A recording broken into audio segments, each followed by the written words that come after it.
Friends, ulcerative colitis एक ऐसी स्थिति है जिसमें आपके पाचन तंत्र डाइजेस्टिव ट्रैक्ट में सूजन और जख्म हो जाते हैं।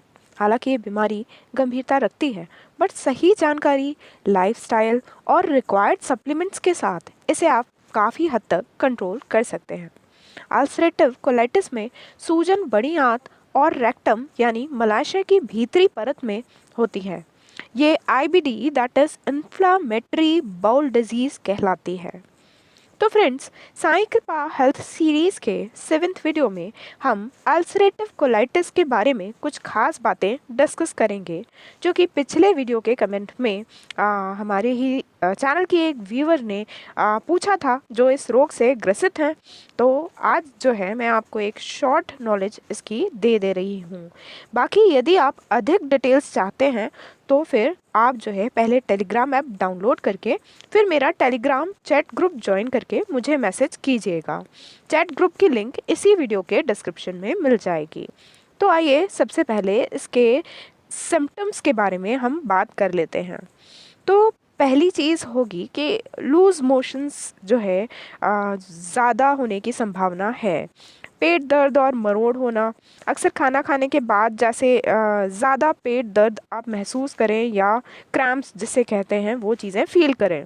फिर आपके जो स्टूल है उसके साथ में ब्लड जाना, फिर थकान महसूस करना पूरे टाइम, बिना किसी वजह के जो है आपका वेट गिरना, या शरीर में जो सूजन होती है सूजन की वजह से हल्का सा बुखार रहना, वो चीज़ आप अंदर से फील करते होंगे।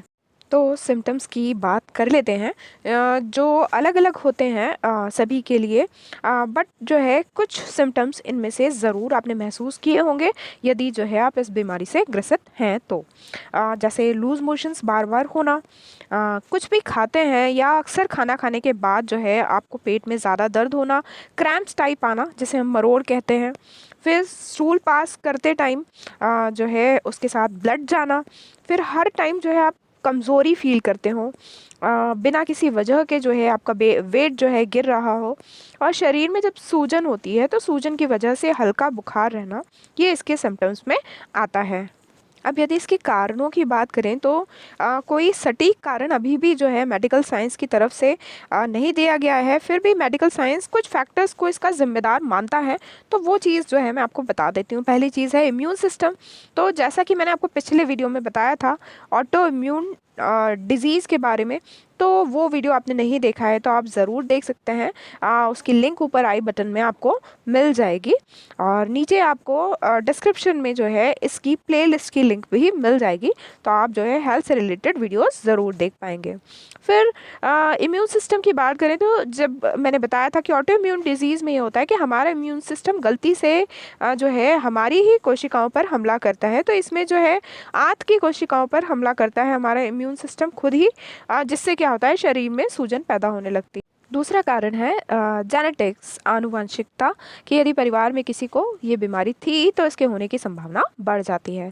फिर एनवायरनमेंट, जो भी पोल्यूशन है, फिर खान पान में जो ज़्यादा केमिकल्स वगैरह जो है मिल रहे हैं, डाइट में वेस्टर्न डाइट जो है, जंक फूड्स आदि भी ज़्यादा लेना, तो इसके जोखिम को बढ़ा सकता है। और तनाव भी जो है इसका एक मुख्य कारण तो नहीं बोल सकते, बट हाँ इसको बढ़ाने का कारण ज़रूर बोल सकते हैं। इसके बारे में अभी हम आगे वीडियो में बात करेंगे। ओके, तो अब बात करते हैं कि इससे बचा कैसे जा सकता है। फ्रेंड्स, चूँकि एक ऑटो इम्यून कंडीशन है, इसलिए इसे पूरी तरीके से रोकना हमेशा पॉसिबल नहीं होता, लेकिन ये ज़रूर है कि आप इसके अटैक जो जिसे हम फ्लेयर अप्स कहते हैं को रोकने के लिए तरीके अपनाए जा सकते हैं, जिससे जो चीज़ें हैं काफ़ी हद तक कंट्रोल की जा पाएंगी, है ना। तो इसके लिए सबसे पहले ये मैं आपको कहूँगी कि किस तरीके की कंडीशन है आपकी, और पेट में लगातार दर्द या मोशन के साथ यदि ब्लड वगैरह हो तो आपको तुरंत जो है गैस्ट्रोएंटरोलॉजिस्ट को दिखाना चाहिए। ये सबसे पहली चीज़ है जो आपको करना ही चाहिए। और उसके आधार पर यदि आपको जो है आपके गैस्ट्रो जो एडवाइज़र हैं तो वो जो आपको किसी तरीके की एंटी इन्फ्लेमेटरी दवाएं दे रहे हैं तो आपको वो समय पर लेना है, और आप थोड़ा ठीक भी महसूस कर रहे हो तो भी उसको कंटिन्यूसली लेना है जब तक वो कह रहे हैं। उसके साथ में जो है आप बहुत सारी चीज़ें कर सकते हैं, जिन चीज़ों को करके जो आपके इस बीमारी पर आप काफ़ी हद तक अंकुश लगा पाएंगे। तो ये आप और ध्यान रखिएगा विशेष बात कि एंटीबायोटिक्स जो लेने से क्या होता है, जो भी आपके अच्छे बैक्टीरियाज हैं वो जो है वो भी मर जाते हैं, है ना। तो कोशिश करके एंटीबायोटिक्स जहाँ तक ज़रूरी हो तभी आप लीजिए, अदरवाइज़ ना लीजिए, क्योंकि ये कोलाइटिस को ट्रिगर कर सकते हैं।